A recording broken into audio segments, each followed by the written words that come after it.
Dr. Stephen Greer. Dr. Greer, thank you for coming on. I am happy to be with you today. Okay, now I think what we need to do, before we unpick the various strands of your work, is just to get a handle on you and who you are, because your career did not begin as a man questing after scientific answers like this. You're a medical doctor. Well, yeah, I'm a trauma emergency doctor, so I ran an emergency department for many years in North Carolina, and so I at one point was chairman of emergency medicine there. And, in America, it's its own specialty. It's, shootings and stabbings and car wrecks and burns and all that kind of thing.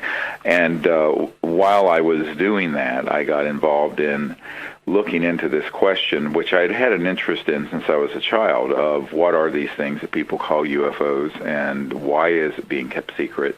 And one thing led to another, and, well, here I am. So, but interestingly, when I was about 8 or 9 years of age, I saw a silver seamless disc. It had no moving parts. It had no rivets. It was astonishingly clear middle of the day with some friends in my neighborhood. And I knew I had seen something extraordinary because it didn't move away. It just kind of dematerialized and disappeared right in front of us. And, of course, my parents said, oh, yeah, well, sure, whatever. But at the time, my uncle was working on the lunar module, which I don't know for those who are too young to know what that is, the funny-looking machine that we built that put the first man on the moon. Yeah, made of what you call aluminum foil, what we call aluminium foil. Yeah, so it's a very fragile thing. My uncle worked on that as a senior aerospace engineer at Grumman, which is now Northrop Grumman, the second biggest aerospace company in the world, out next to Lockheed Martin. And so I had a great interest in space, and of course I was a young child when he was working on that. But nevertheless, I knew I had seen something space-related and something that was really extraordinary, and it ignited a lifelong interest in these matters. And as I began to look into it further, I began to realize not only were these objects real, but the secrecy was based on something that no one had figured out. And well, you had a special connection, obviously, through your uncle. Did you tell him what you'd seen, and if you did, what did he make of it? Oh, yes, I told him, and in fact, to the day he passed away, which was 2 weeks after Neil Armstrong did in 2012, he was very supportive of the work I'm doing. Right, so he allowed for the prospect and the possibility that indeed we may not be alone, even though he was working on our exploratory effort down here.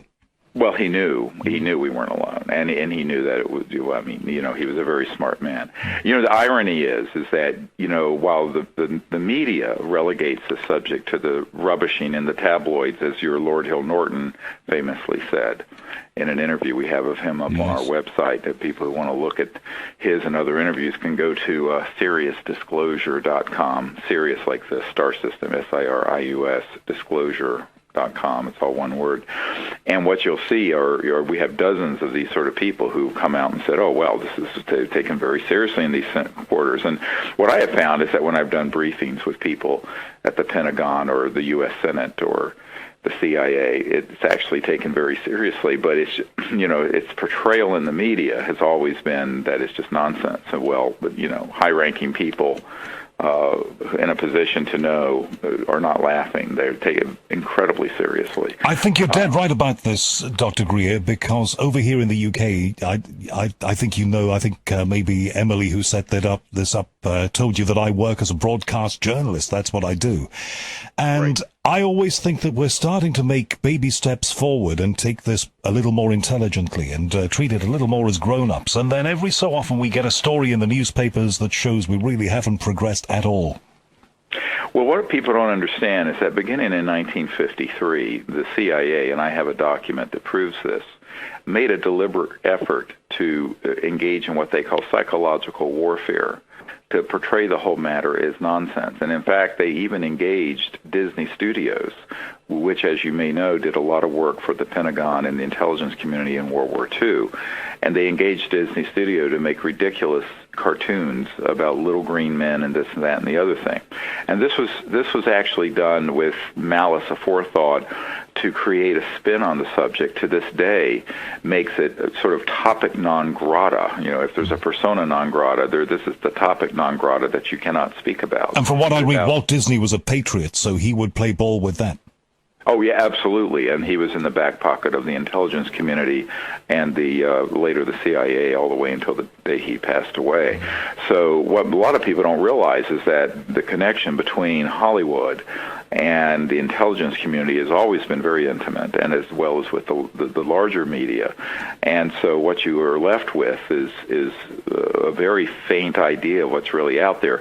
But the irony is, we put on this massive press conference at the National Press Club, and we had 22 top-secret military whistleblowers and witnesses to events and material dealing with UFOs, extraterrestrial intelligence. It was, at the time, the largest event that had ever been held at the National Press Club, and it was the largest event up to that point that had ever been seen on the Internet live. And we had so much support for that. But the major media people got to me later and said, we started getting calls saying, don't cover this too much. From whom? Who was making the calls? From the intelligence community. Really? Now, this is amazing that you say this, because I can remember Art Bell on Coast to Coast AM talking about this. I was listening over here online. I'd become hooked and addicted to all of this. I'd always been interested in these topics anyway. And I thought, this is it then. This event is going to be the one that blows the lid off it. And this is the one that the mainstream media cannot ignore. And nobody was more surprised than I was surprised. And of course, I'm a very small cog. I was working for the mainstream media, but as one person, what can I do alone? It was pretty largely ignored over here. An event of that size, and I found that, as you must have found it, enormously disappointing. Well, no, I didn't. I wasn't disappointed because I didn't have expectations to the contrary. In other words, by the time I did that event in 2001, I had already been the go-to guy to brief the CIA director for President Clinton, the sitting CIA director, the head of the Defense Intelligence Agency, the head of the intelligence for the Joint Chiefs of Staff, members of the Senate Intelligence Committee, frankly, members of your royal family, who I won't name. So the point I'm making is that it did not at all surprise me that there was an infrastructure in place to spin or take down the buzz. Now, what you have to understand also, the first hour of that event was electronically jammed so that no signals could leave the National Press Club building in Washington, D.C. Really? Yes, the contractor that had the job and hosts all the things for the National Press Club at that time, they were called Connect Live. They also hosted the Pentagon's internet events as well as CNN. They said they had never seen anything like it. The numbers of people online trying to see it used up at that time every T1 line in Washington. They said, but the first hour of it, nothing could leave that building. And of course, I had intelligence sources who told me the night before that the building was crawling with operatives, and that probably the event would be disrupted. And so they put it on a 1-hour delay, but nevertheless, it did get out. But as major media started to cover it, in fact, I heard one NBC anchor say, "My God, this is like the real X-Files, but it's the real thing." They started to report it, and then it vanished. And this is something we've seen many times. Of course, we knew this was going to happen because in 1991, we had gotten a document that had been, during the first Bush administration, described, and I have it up on my website, those of you who want. All this stuff is up there for people to see. We have a massive website, as I've said, Sirius, SIRIUS, disclosure.com. But we put this document up, and it's a document that describes that the CIA and other intelligence communities have people at every major network and every magazine and every wire service and broadcast network to alter, change, or stop stories. And I'm quoting. Now, when you read the CIA document, it's chilling. Now, it got declassified, and then it got reclassified after I released it, but we still have it. And what's interesting is the naivete of the public. You know, what always surprises me is that people were surprised by anything that Snowden's revealed. I thought that was just, everyone would know that. Of course, they're listening to every single phone call and email. I was shocked that people were going, we're shocked. And I'm going, really? You know, but what's interesting, people have to feign shock in Washington. So the president has to act surprised when, you know, for goodness sakes, I mean, it's been very many years since there was any privacy. You know, the head of Lockheed Skunk Works said before he died, Ben Rich, he said, quote, there are no private conversations anywhere on Earth. I think a lot of us knew this stuff was going on. And we saw little tips of the iceberg, like newspapers getting hold of confidential conversations from the royal family and stuff like that, which were trotted out over here for titillation. But to recently discover the extent that the NSA has been partaking of our business, I think has come as a shock to a lot of members of the public. It's certainly not the fact that it was happening, but the scale of it is the shocker. Yeah, well, you know, here's something that I have from source. You have to understand, I have over 550 people who work now or have worked in the CIA, NSA, Pentagon. Why are they talking to you? If you have these people who are connected to you, why do you think they are true patriots, and they're shocked and appalled that this nonsense is going on, and they know that this is the biggest secret in the history of the human race. They know that the reasons for the secrecy have nothing to do with our national security, but with an oligarchy, a kleptocracy of people who want to maintain the status quo of the macroeconomic order. And this is what, you know, when the Honorable Paul Hellyer and I first met, this is what he and I first talked about, the Minister of Defense of Canada. And he when he read my materials and he understood that it's a science and technology story, that when you see one of these so-called UFOs, it's a totally inappropriate name, by the way. They're not unidentified and they don't fly. But so they're objects. The O part is the only part of UFO that's legitimate. The rest of it was concocted after they knew that they were either extraterrestrial or the man-made prototypes based on studying so-called anti-gravity technologies. But basically the source of energy that are making those things move, and where an object can be at one point in the sky and in an instant later be 40 miles away on radar, which we have radar tapes to prove, by the way. This is not something you can do with a jet engine. So you're dealing with a whole new level of energy, propulsion, physics that has been kept secret since at least the 40s and 50s. Well, in fact, one of the things you say, well, certainly one of the things I've read about you attributed to you, is that the NSA itself was formed initially to cover up Roswell. Well, yes, and also the CIA was formed immediately after that happened in 1947. If you look to the date of the formation of the CIA and the Air Force forming separately from the Army Air Force, which is what it was in World War II, it was that singular event. When they realized that they had materiel that would advance what they already knew was going on in high physics. Now remember, a lot of people think that these things that are man-made that look like UFOs that Lockheed has and my uncle's old company has, Northrop Grumman, and they do have them, by the way. They're very classified aircraft. They're not acknowledged. In fact, they come into the category an unacknowledged special access project, or USAP, which is what we go into in my film. And what these USAPs are, these unacknowledged projects are, is that they do not get acknowledged to anyone who is not in them. So it doesn't matter if you're a member of the Senate Intelligence Committee, they will not tell you about it. So this is what they call need to know. Yes, but it also doesn't matter if you're the President of the United States. Really? Now, I'm sorry for interrupting, I do apologize, but I just want to just bring in one important point, and it winds us back just a few minutes, and I should have interrupted you before about this, but... No, please, go ahead. When you said that you are invited by very, very important people to brief them, and some of whom you cannot even go close to naming, why do they, if there is this enormous cover-up going on, and it is sensed at every level that there might be, I don't understand the mechanics of how these people call you in to brief them. Why do they want you to brief them? Well, it's, for example, let's go back historically, back in the 90s, when there were, everyone remembers that we had a guy named President Clinton who was our president for 8 years, his CIA director, when he first became CIA director, was asked by the president to look into this, into UFOs. And we have this acknowledged not only from Webster Hubbell, who was third in command at Justice, but his own admission. So the CIA director asked, and of course this is a new guy. They come and go every 2 years, 4 years, whatever.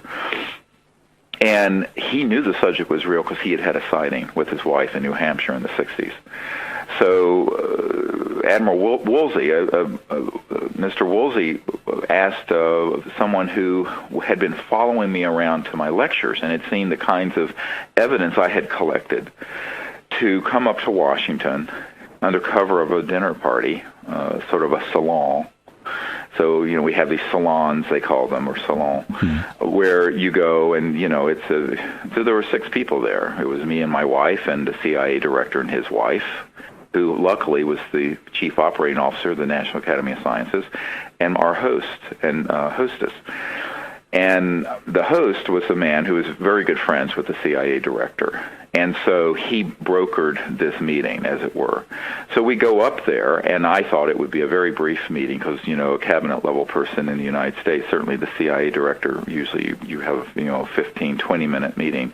This went on for almost 3 hours, during which I had the very unfortunate thing to learn that, in fact, the president and the CIA director were being denied access to these projects, that people, frankly, in my own family and other people that I had gotten to know intimately were working on. I said, well, how can this be? This is through the looking glass. This is nuts.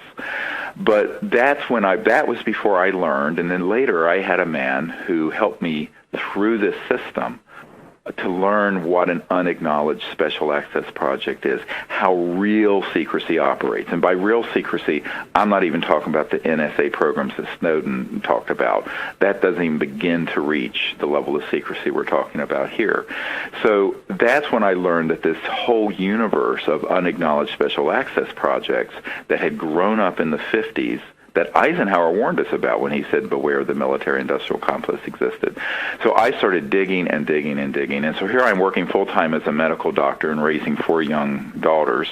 But I'm doing this in as well I can with very limited resources. Now, very early on, there was the scion of the Rockefeller family. Lawrence Rockefeller took a great interest in what we were doing and had me out to his ranch in the Tetons. It's the same place where the Clintons would go to vacation in the early years of the presidency for Bill Clinton. And he was the friendly guy in that clan. Now, David Rockefeller, his brother, was horrified that Lawrence was supportive of what I was recommending, which was the termination of the secrecy, bringing out these sciences and technology, and getting our planet off of oil, gas, and coal, which is what would happen as soon as it was acknowledged that these things are real. Well, gee, how many vested interests does that challenge? Yeah, well, it's about $600 trillion in fossil fuel reserves, coal and gas, and infrastructure and utilities and internal combustion engines and jet engines and rockets. All of it is rubbish, by the way, and all of it's been rubbish since the 50s.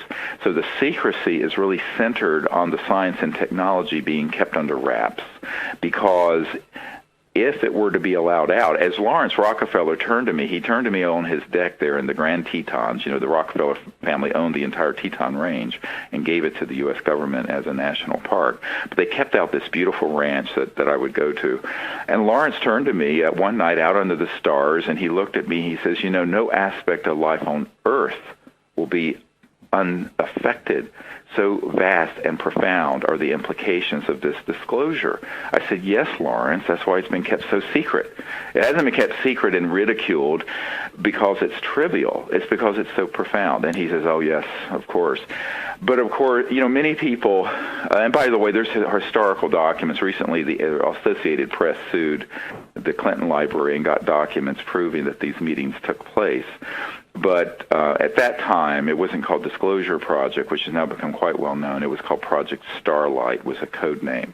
So here I am as a young doctor, schlepping back and forth between my work in Washington doing these briefings. So one thing led to another. So now when a group of leaders get together and they want to know what's going on this, I'm frequently asked to come in and provide them information. Do you think, Dr. Greer, that some of these people are using you as a conduit because they know that you are heavily involved in this, you are very well known, you have access to the media, you have your own following, you write books? You're essentially doing their dirty work by revealing these things. You're doing what they can't do. Oh, yes, and I don't know if I've ever said this publicly. Well, I have said this publicly, but nobody has caught on the nuance of what I'm about to tell you, which is really kind of shocking.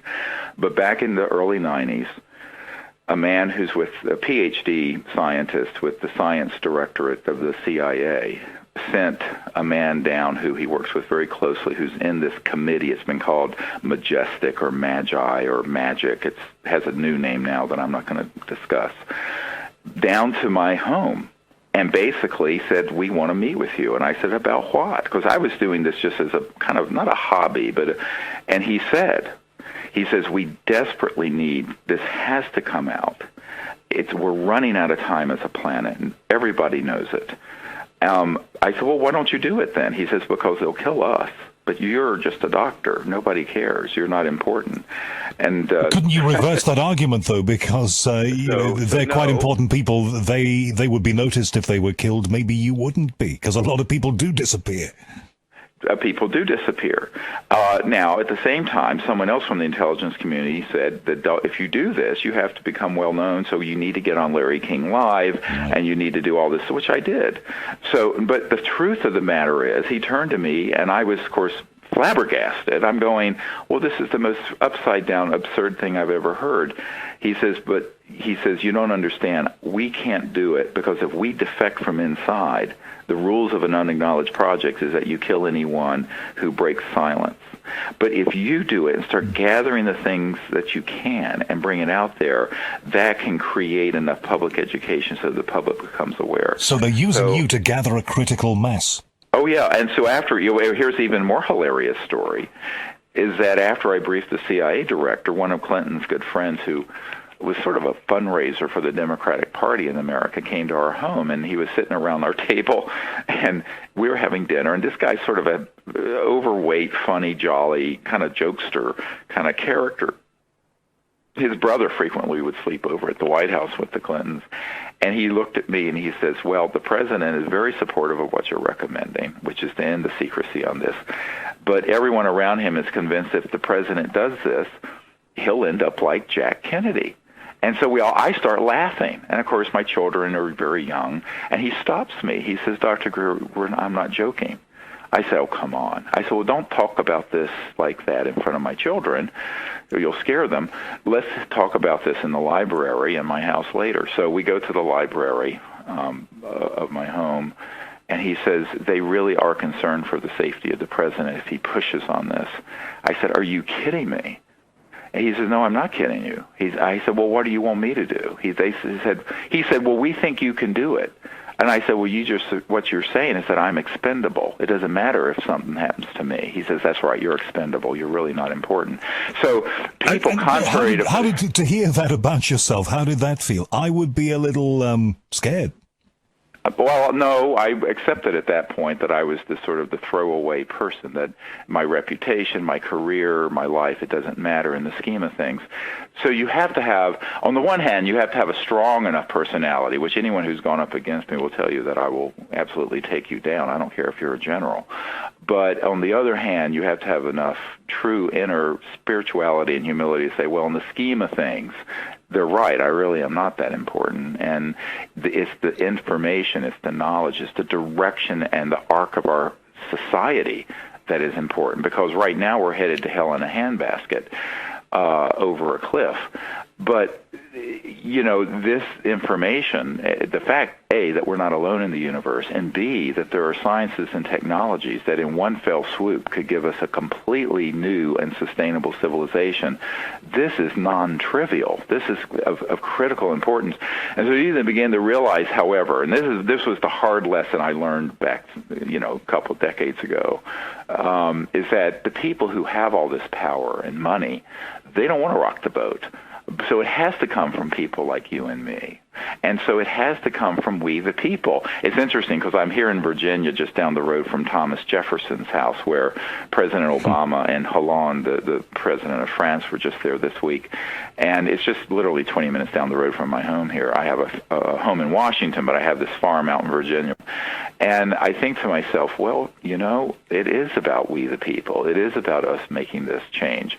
Now, I will admit that back in those days, I thought, well, if I put all this evidence together, the documents, the testimony, the photos, the video, the people, the good people who are in the Senate of the U.S. or the United Nations who I met with, and when Boutros Ghali was the Secretary General, he and his wife took a huge interest in what we were doing, that they would come together as leaders, world leaders, and do the right thing.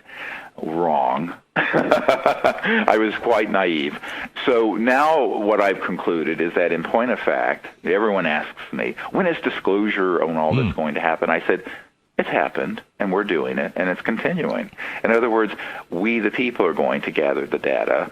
We the people are going to find patriotic people to expose the truth about this.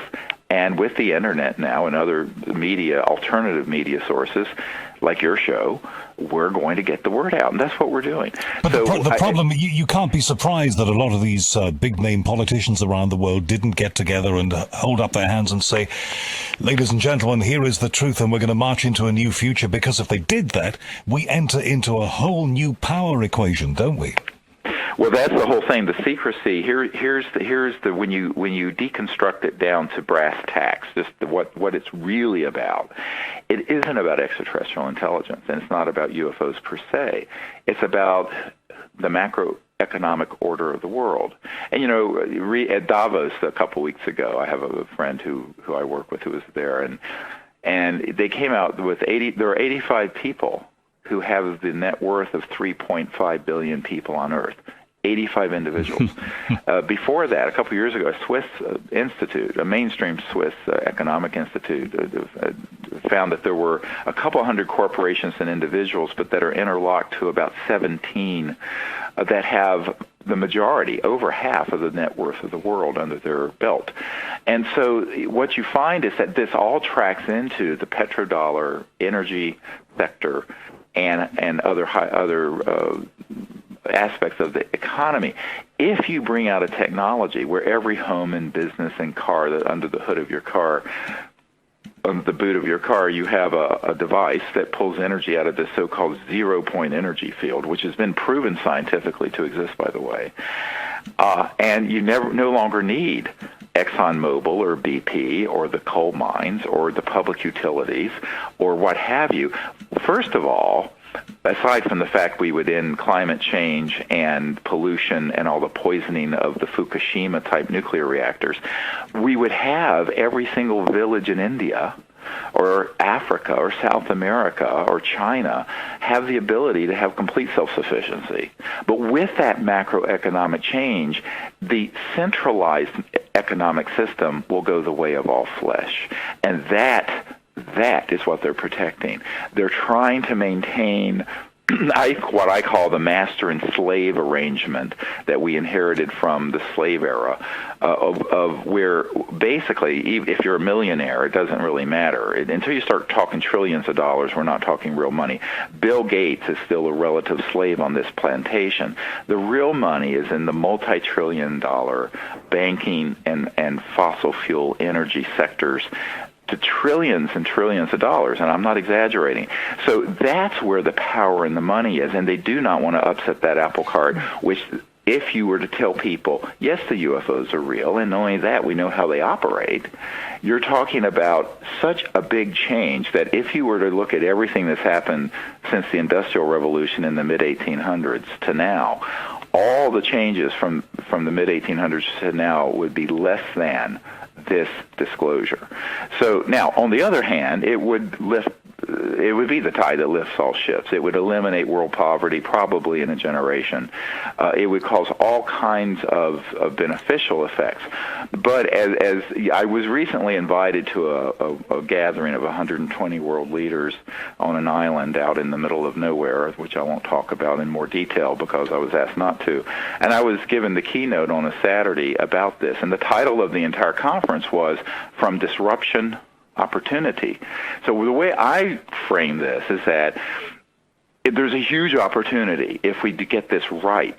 If we don't make this change, what are we facing? But Dr. Greer, you keep talking about us and we and the powers that be down here and those moneyed individuals and the president and all the rest of it. In this whole equation, though, the ETs seem to be passive. And if they have such power, and if they have such wisdom, and if they have such technology, how come they are not part of this? Why don't they do the disclosing? Well, here's the thing. We're the children of Earth, and we're the prime movers on Earth. If there were to be, yes, and, I head up what's called a CE5 teams, and we now have several thousand of them in England also, by the way, where we go out and attempt to make contact with these civilizations, and we have done so. If you go to the website, you'll see some pretty shocking information and experiences that have happened. Well, apparently this stuff has been happening in the north of Scotland. Certainly one of my guests here tells me that way up sort of Lossiemouth way, where there's an Air Force base, there are all sorts of things going on all the time, I am told by him. Well, but here's the thing, is that the extraterrestrial civilizations know that if they were to come in and just force these issues, it would be more disastrous than America going in, along with the United Kingdom, trying to create a Jeffersonian democracy in Afghanistan on top of a feudal society that's locked in the 600 and 700 AD period. And why do they care about that? Why do they care about the way this is done? Because if it's not done right, it could be more damaging than being kept secret. So the reason it has to be done by humans is that we are at a certain state of our evolution, both spiritually, socially, in consciousness, and technologically. We need to do this ourselves without a massive intervention that's extraterrestrial, unless it gets so far gone that it has to be. Now, I wrote a position paper back in 1991 that got circulated all through the aerospace industries, McDonnell Douglas at the time, which is now Boeing, and my uncle's company, and the CIA, where I basically said there are a few conditions under which a massive event like that would happen, but they are worst-case scenarios, which we certainly don't want to entertain. Massive geophysical collapse, a massive thermonuclear exchange, such as mutual assured destruction, where you have thousands of nuclear weapons flying and destroying all life on Earth, and things that are really, truly apocalyptic. But at the moment, we're making a great job of screwing this planet. Look at Fukushima. I don't believe we've been told the whole truth at all about that. Look at the state of climatic change. That's horrific. However, from what I've observed, there have been instances where the ETs have intervened where people don't realize it, to stop worst-case scenarios from developing, such as a World War III scenario with nuclear weapons. But they're waiting for us to get this right. So I think they're waiting for us to quit lying to each other. They're waiting for us to tell the truth on this.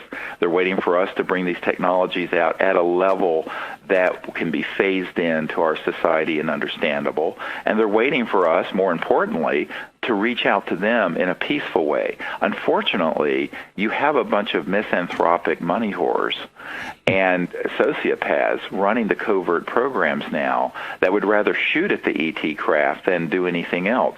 So there's a lot of problems here that have to be addressed, and they have not been addressed for 50 years. And as we kick that can down the road, our society has continued to deteriorate, as has our biosphere, and they know it. But it doesn't mean that and looking into the future, will there become a point where they will do some definitive event? Perhaps, but remember, we had events where there was a UFO over Montreal for 45 minutes seen by thousands of people in the early 90s. We've had events where these objects have landed and left physical evidence and been seen by thousands of people in Belgium. There have been many events. Now, the fact that our power structure, including the corrupt media, have covered these things up or trivialized it or lied about it, that, I believe, is sort of a Rorschach test by these intelligences that are from other star systems to see how ready we really are. In other words, to the extent that we're continuing to cover this up and lie about it, is some measure of how prepared we really are to deal with it. You say this with such assurance, and you make a very, very compelling case. What about your contact? You say that you've been amongst these groups of people, including here in the UK, who've been trying to make contact. Talk to me about that. Well, this is, of course, the subject of part of the film deals with this whole question of what would be required to make contact with these civilizations. Now, I had an experience when I was young. I told you this sighting, and then subsequently, when I was 18, I had another experience that was more profound that I recount in a book that's called Hidden Truth, Forbidden Knowledge. It's sort of autobiographical, and you can get it on our website. It's in 8 or 9 languages around the world now. But what happened, I know we have limited time, was basically I was up on the mountaintop in North Carolina as a young boy in college, first year of college. And I was up on this mountain, and I was meditating. And I had learned how to do this really deep meditation, Vedic meditation, after I'd become very sick 6 months earlier and had a near-death experience. And during that near-death experience, because I was raised as atheist, and my family were atheist, agnostic, they didn't believe in anything, that you couldn't put into a test tube. And basically my experience was that of the personal experience of the mind as a universal field of universal consciousness, very mystical, some would say, but very tangible. So I learned meditation so I could experience that more deeply while still being healthy and alive. Well, according to some biographical material about you, it says you found the Rosetta Stone of ET contact, the power of the unbounded mind that we all have. That is exactly what happened. So once what I was about to tell you is that I was doing this meditation, and just before the meditation, I saw the same ship that I'd seen when I was 8 or 9 years old. A beautiful silver disc. It was right before sunset. And I just sort of acknowledged it, and then I did the meditation. I had a very deep meditation, after which I had a contact experience where an ET being appeared on my right side and touched my right shoulder. All my hair stood on end, and back then I had more hair, and and it was longer. And, we all did. We all did. and I basically sort of moved into another dimension, for lack of a better word, with this being on a craft, where we then went into this deep meditative state and kind of co-created the protocols that I've now been teaching for about 20 years that involve the ability to remote view space and these civilizations by first going into this field of consciousness that, as Erwin Schrödinger, the father of quantum mechanics, called mind, that there's the total number of minds in the universe is a singularity. It's moving into the experience of that singularity, the oneness of that state of consciousness. And it's quite beautiful, but it's also very practical, because what happens when you enter into that state is that you're then able to actually awaken to another point in space or another point in time. Now, of course, the pop culture called this remote viewing, and the CIA has had projects dealing with this. But what I've done is turned this into a diplomatic protocol where we utilize that ability to make contact for peaceful purposes with these civilizations, and then after we see where they are, we turn it around and vector them or guide them into where we're located, whether it's in the mountains of Colorado or in Joshua Tree National Park or in near Stonehenge and in the UK where we were last year. So literally you're using this technique, and you're almost like taking a calling card, a cosmic calling card to them, saying, hello, here we are, come and visit us. Yeah, and they do. And we had, the photographs and videos and the experiences our teams have had are amazing. But the reason it works, and this is the punchline of this, and this is one of the comical things that happened when I was meeting with the CIA director and his wife. She was a scientist, and she asked the question, well, how are these civilizations communicating across the vastness of interstellar space? Because, your cell phone is traveling at the speed of light. The signals are radio waves at 186,000 miles per second. Well, even to get to Mars when it's far away from us takes an hour at the speed of light. It's too slow. So if you're talking about light years, you're talking about if a planet is 1,000 light years away, which is very nearby in our own galaxy, it would take 1,000 years to get a signal there and 1,000 years to get it back. So it's just too damn slow. So the speed of light is too slow. You have to begin to study what I call transdimensional physics. And does this mean we need to stop pointing telescopes out towards the stars because what's out there, them out there, they're not there. They're way beyond that. Well, that's the thing. If they arrived here from another star system a priori and by definition, they have mastered transdimensional physics, meaning they are moving out of 3D into other dimensions to get from point A to B. They're not making a straight line. They're going from point A to B by going through infraspace, if you want to call it that, or transdimensional space. It gets quite obtuse to some people and abstract. But the point I'm making is there is a physics that we know and understand quite well. But ultimately, the ultimate field of transdimensional communication is consciousness and thought interfacing with a device. And so the experience I had when I was quite young was that these civilizations think to an instrument and it does something. Now, we would call that magical, but if you took a cell phone or an iPhone to Thomas Jefferson 200 years ago here at Monticello, he would think that was magical and from a completely fantastical. So the point I'm making to people is that we're dealing with civilizations that can interface with what I call coherent thought, just like a laser light is coherent light where you sync up all the green wavelengths of light. You're dealing with thought emanating from a deeper level of consciousness that's coherent in a group, and that will then interface with their electronic systems, but they're not electronic systems like being made in Silicon Valley. They're very advanced. And if they are so staggeringly advanced and so amazing as they certainly sound, and they can communicate one with another, why are we so backward? Because we've chosen to be backward. It isn't that we don't have the hardware and the software in our consciousness and our minds to do this. It's we've limited ourselves by our own belief systems. And I think this is part of how we need to awaken as a civilization. Part of this is a technological story. A deeper part of it is a very human and spiritual story of why have we kept ourselves running around like troglodytes, pretending like we live in a world of scarcity, when in reality, as Tesla said, the universe is made of infinite energy. So, and abundance. And I think that part of this is our desperate need to have a different framework and paradigm of how we view ourselves.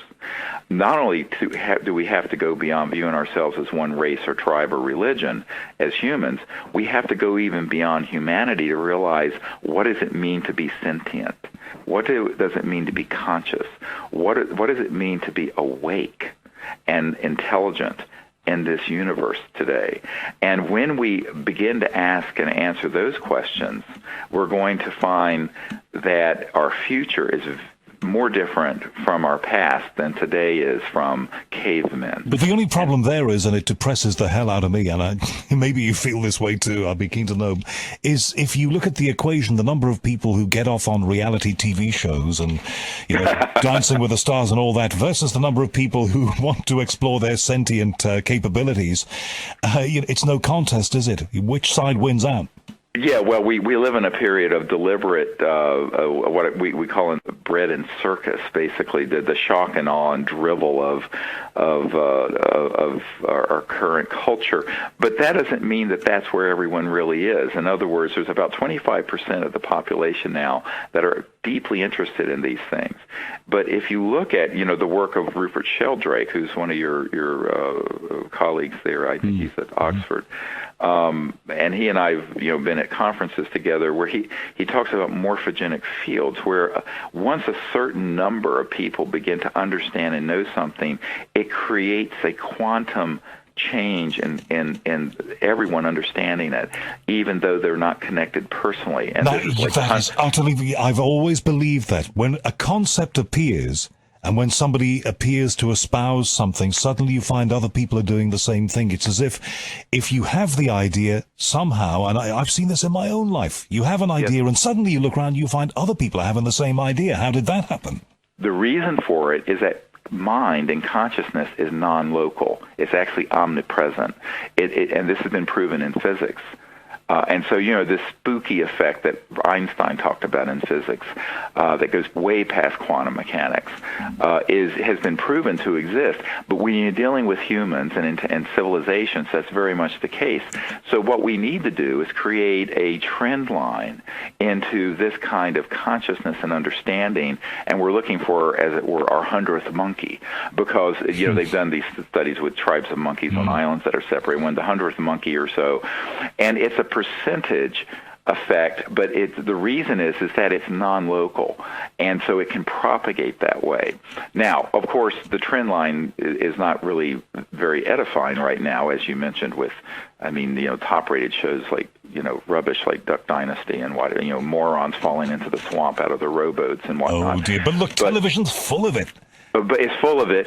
But at the same time, not everyone is enthralled to that. But what you're saying is that if enough people become enlightened or try to become enlightened, what will sweep from them like a tidal wave, a tsunami almost, is this greater consciousness that will even enmesh these pretzel-eating people who sit on their sofas staring into the box, into the and it'll tube. turn the direction of things. For example, when I first got involved, I became a meditation teacher, and at that time they were doing some experiments at Harvard in the 70s.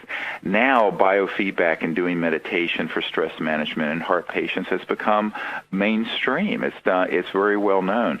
So there are things that happen, but someone's got to start it. So we have to pioneer the concept of not only contact using these concepts in trans-dimensional physics and consciousness and disclosure, but also the concepts in physical physics, energy generation, a new way of looking at a paradigm of energy and society that is off of this destructive dinosaur era where we have to get energy by burning or blowing things up. If you know what this technology is, this energy technology is, and you know people who know it, what this is and how it works, why don't they just demonstrate it for us one day? Then it is undeniable.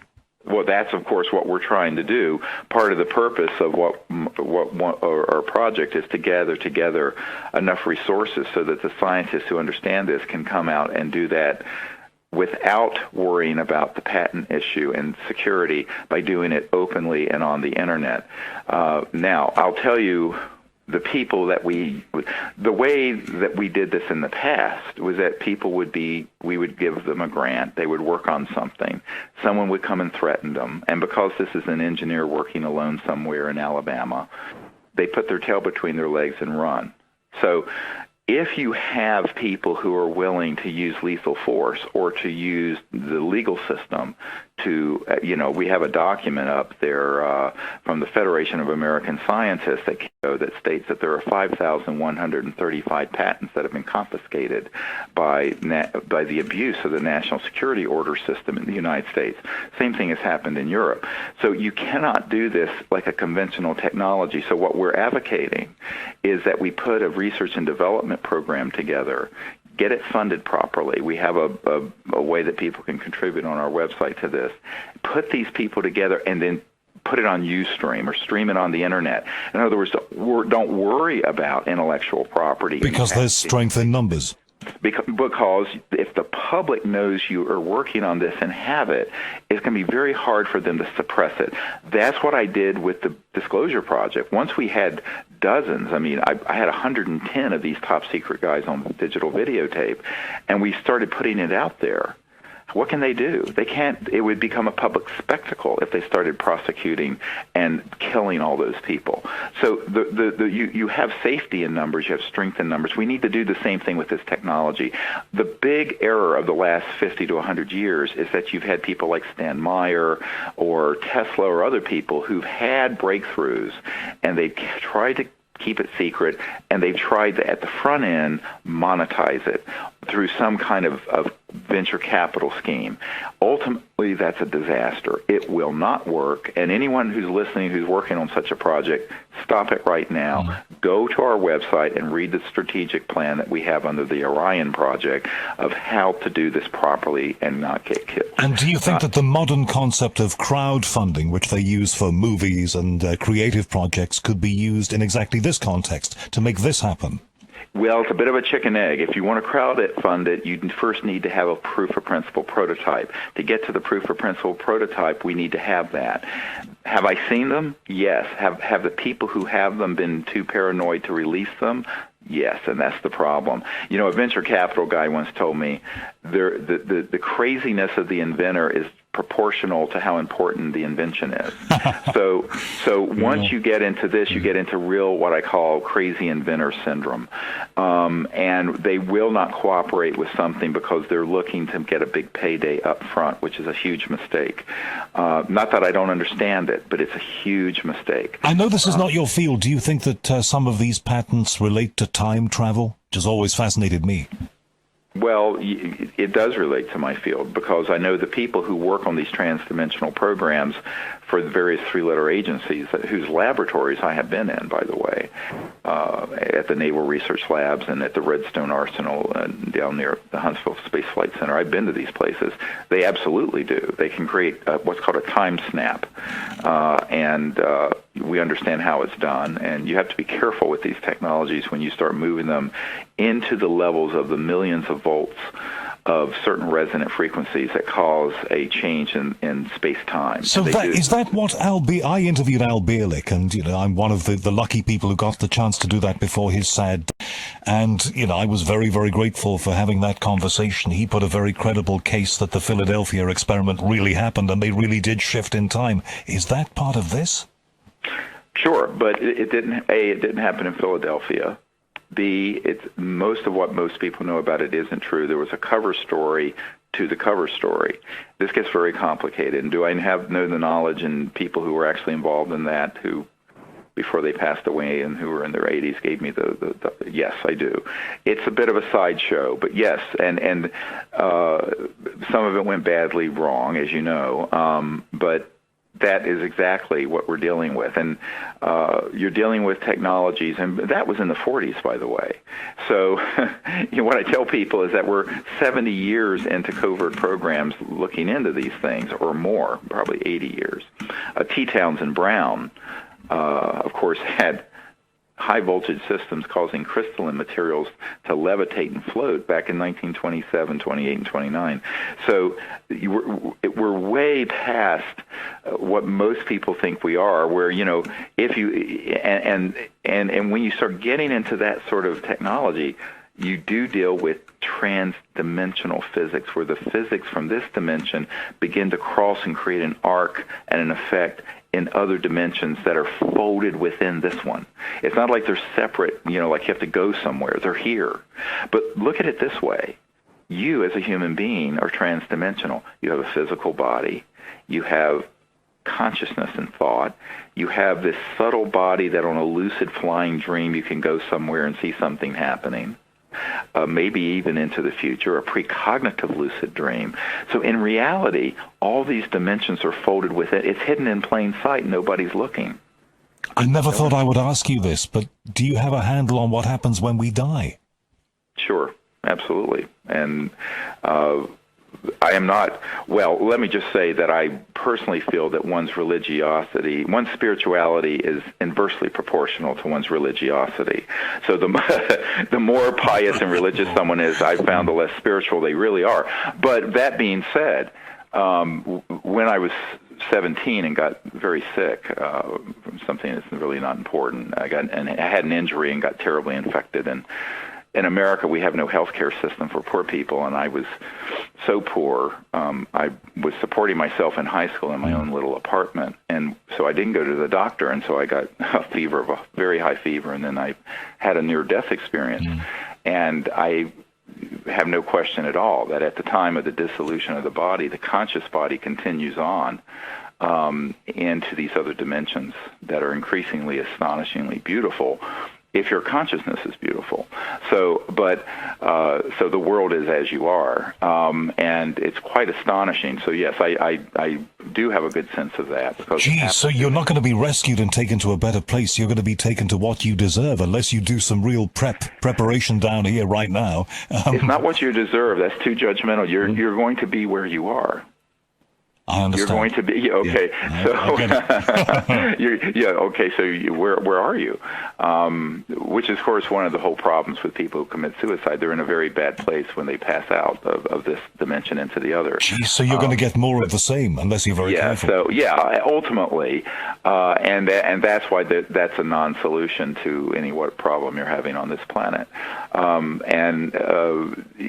that experience was something that. Obviously, I came back, but the experience of it was so beautiful, and the experience of what the conscious mind is and what we are was so amazing.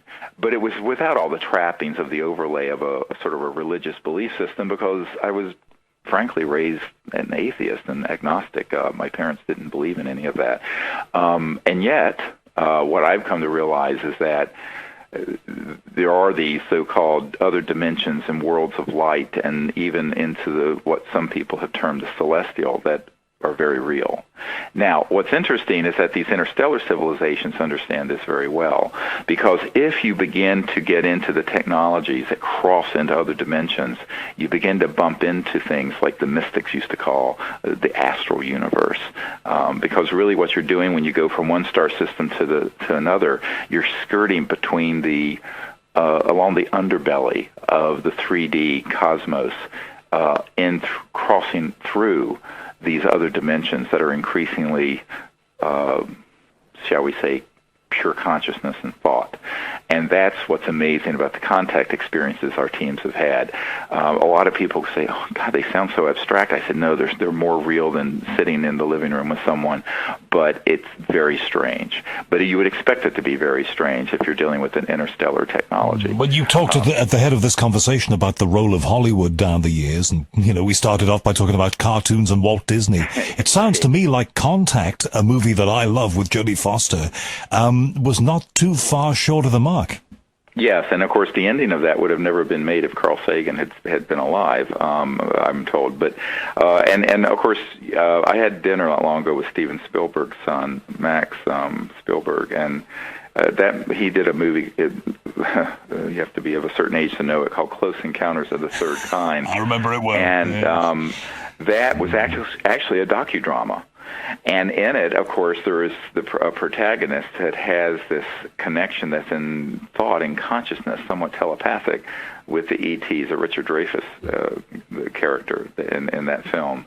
But it was actually based on actual cases that Spielberg studied, and he was given access to some files at Wright-Patterson Air Force Base where the Roswell materials went. And I know people who worked on the film, and I also know that when it was shown at the White House with Ronald Reagan stood up at the end of it, and he says, there are only a couple people in this room who know how true to life this film really is. He was connected, wasn't he, in a way that other presidents maybe haven't been. He really was into this. Well, he was, because, as governor of California, he had a sighting when he was flying on the governor's plane from Sacramento, I think, down to L.A., and as was Jimmy Carter. What was interesting is that Clinton knew that these other presidents had an interest and had sightings. And Carter had specifically stated when he was running for president that when he became president, he would end the secrecy on all this. And I have the report form that President Carter filled out when he was governor of Georgia, when he saw one of these objects, when he was governor. But when he was president-elect, the outgoing CIA director was a man named George Bush, the senior, Papa Bush. And he was called in to do this transitional presidential briefing, which is routine. And Carter asked to be briefed on the UFO subject, and Bush said, "I will not tell you about that." He didn't say it didn't exist. He says, "I'm not going to tell you." And Carter accepted that. And Carter was furious. No, he did not accept it. If you look at the Disclosure Project material, he initiated the White House study on UFOs, but eventually that was shot down, and it was going to be done by Stanford Research International, SRI, and all sorts of people got involved with that I know. But ultimately, Carter couldn't really get any information on it. And subsequently, people think he's joking when he's been asked about this. And Carter says, well, apparently I didn't have a high enough security clearance. And what about Barack Obama? I get the impression, just by looking at the man and listening to his day-to-day policy announcements, that he hasn't even been there. He wouldn't even venture into this arena. No, I mean, well, speaking honestly, there's a man who works closely with him named John Podesta.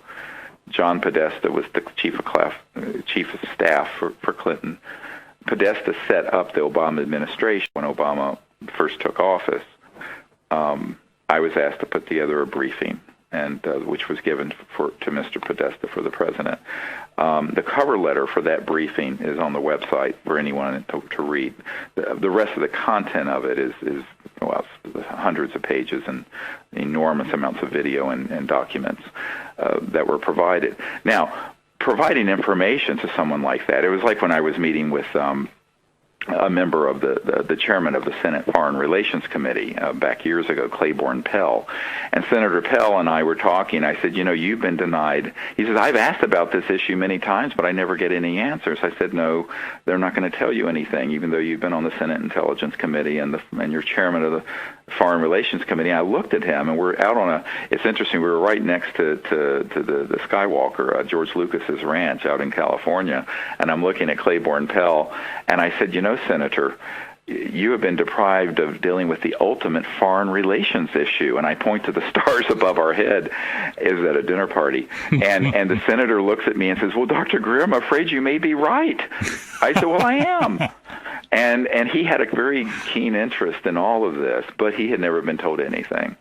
And this is the real tragedy of the modern era, is that, as Eisenhower warned us, the military-industrial financial complex took this stuff over. It has never been under proper oversight by people like Senator Pell, who would have been wonderful ambassadors from our civilization to these others. I worked for years with Ambassador Jim George of Canada, who was a wonderful, enlightened man, very good friends with the Dalai Lama. And he and I spent hours and hours and hours together and out under the stars. And I said, we need to have people like you doing this on behalf of the governments of the people of the world. He said, yes, but we're never going to know anything. I said, well, then let's do it ourselves. So that's why we're doing it now with our little ad hoc sort of citizens diplomatic effort making contact. But in reality, it is a tragedy when you think of the people that I personally have met with who would have been wonderful ambassadors and emissaries from humanity to these other civilizations, and instead they know nothing. They're not told anything. There's a criminal enterprise, to be honest with you, in the United States, United Kingdom, and other major countries, keeping this secret, who all they want to do is shoot at these ET craft and try to down them to create a war scenario. All right, which is the point that we started at, which brings it rather neatly round at the end of this conversation. Do you think that if you restage that event that you held in 2001, wasn't it, 13 years ago, at the National Press Club in D.C., more people would listen? Sure. I think what the thing is that what I found is that with the internet and with the new media, well, if you're on the top-rated show on CNN, you're lucky if you have 1 million people look at it. Yeah, these days, yeah. So what I'm saying is it's a bit of a paper tiger. You have to reevaluate. So what we're doing is to be able to reach more people. Now, whether or not, quote, the mainstream media will ever allow it to be carried any further than it already is. I don't know. But what we've done in the last few months, if people go to SeriousDisclosure.com and click on evidence on the top bar, you're going to see witness testimony. You click that on, and there are something like 5 or 6 dozen top secret military's witness there that we have edited and put up for anyone in the world to see, free. There it is. So same thing with government documents, same thing with photos and videos, on and on and on and on. In this world, what things have moved on. We don't need a news conference. Well, exactly. We've been there, done that, and bought the T-shirt. And here's the other problem, is that I was just on the phone yesterday with someone connected to one of the big cable network TV shows, and they said, look, we want to do something that's based on your research for a reality TV show, but we don't know if the networks will allow it. I said, well, I doubt they will. And then he went on to tell me that they were doing something on a show that it was a big cable show on PTSD, post-traumatic stress disorder, and the network killed. They're very tied in all the networks are very tied into the Pentagon and CIA. They were going to have the people talk honestly why they had PTSD, and a lot of it was because of friendly fire when we kill each other in warfare, or when they had to do things that ended up killing innocent children and civilians, and that it caused such PTSD for these soldiers, and they would not allow that to be in the show, and they killed the show because of it. So if that gets suppressed, what you're talking about is going to be absolutely stamped on. Well, so yes, exactly. What I'm talking about is 1,000 times more of a challenge to the status quo than some poor guy who's lost 2 of his limbs, who has PTSD because he, witnessed, his buddies being killed or by friendly fire or killing a bunch of children in a village in Iraq. But my point being that, this is part of the mythology that everyone has bought into, that we have a free press, we do not. That we have free markets, we do not. How do you have a free market if there is a behemoth that is suppressing the biggest technological innovations in history that deal with energy generation and propulsion? We don't have we have a managed free market economy, but it's managed. We have a limited free press. So all these things are conditional and qualified, but the people, because we buy the sort of the PR of the master, but the PR of the master is saying, oh, we live in a democratic and free society. Well, this is a bunch of rubbish. Do you know what? Now, I think I agree. Well, and I work in the media. Well, it's just absolutely a fact. I've seen it up close and personal, and and Hollywood is no better. If you want to create another movie with shoot 'em up with aliens in space, that you can get funded for $200 million, no problem. So what you find is that there is a new way of doing this, because if you try to go through the traditional system, you're going to run into this buzzsaw. And I remember meeting once with a very big director producer in Hollywood who wanted to do a true feature film about this, and he was boasting that he had $60 million discretionary from his studio to do any movie he wanted. I said, well, he had writers in there from, who had been on the X-Files and all kinds of. I said, well, great, let's do it. He flew me out. We had a chat, and he was one of these very typical big Hollywood moguls, billion-dollar movie guy. And I said, okay, great. I said, I don't know that they're going to let you make this movie. He says, oh, I have complete control over this budget. I said, great. 2 weeks later, he calls me up. He says, Dr. Greer, I'm afraid I can't do this film. I said, well, I thought you said you had complete. He said, well, not for this. So, I've seen this firsthand. This is not a conspiracy theory at all. Forget theories. I only deal with facts. And I had the head of ABC News. He was the producer for 2020 and Primetime Live. When he saw the Disclosure Project news conference, and he says, this is the biggest story in history. I said, yes, it is. And he said, we're going to do a whole series of things on either Primetime Live or 2020 at ABC News. I said, great, I'll cooperate, but I don't think they'll let you do it. He says, I'm the executive producer. And I said, and in New York, I said, that's great. So he brought me up there, and I met Sam Donaldson, all these guys. And a couple weeks later, he calls me up very sheepishly, and he says, Dr. Greer, they won't let me do this story. I said, well, Ira, who are they? He says, Dr. Greer, you know who they are. And that's how we left it. So that is a true story. I have it documented. You know, people go, really? I'm going, yeah. Well, as we wrap this up, Yeah. and I'd love to talk with you again. If I know you cherry pick very carefully, you pick your media outlets very carefully. So I know that, you know, I'm grateful to do this. I want to repeat this because there's a lot more we can talk about. But we've just scratched the surface. That's all we've done. But yeah. What happened to me? I had Paul Hellier on when this was a radio show that was on AM radio that went all over the UK and all over Europe at night.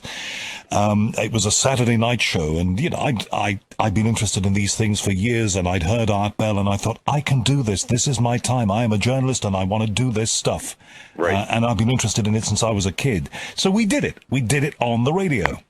But after I talked to Paul Hellier, I came out of the building one night with my producer, Dave, and I know I've told the story on this show before, but it's true. In a road where on a Saturday night late, there is no traffic and no people. Opposite was a black, you call them Jaguar car, British car, and two guys wearing black suits who looked like the Blues Brothers, and on the dash of that car, on a little stand, was a camera pointing at us. Sure. And, you know, I am convinced somebody was interested in what we were doing. Oh, yeah. Oh, no. I could tell you 1,000 stories like that. When we first started this project, and I'm working as a doctor, and one day I picked up my phone to dial out, and they had left their hook on my phone open so I could hear the control room and all these people talking. And I said... I was so outraged, and now I just take it as a matter of course, but I was so outraged, I said, who is this? And a woman with a very thick accent said, oh my God, it's Mr. Greer. And I said, Dr. Greer to you, bitch. And you sure it wasn't Lily Tomlin on the switchboard? I laugh at these things.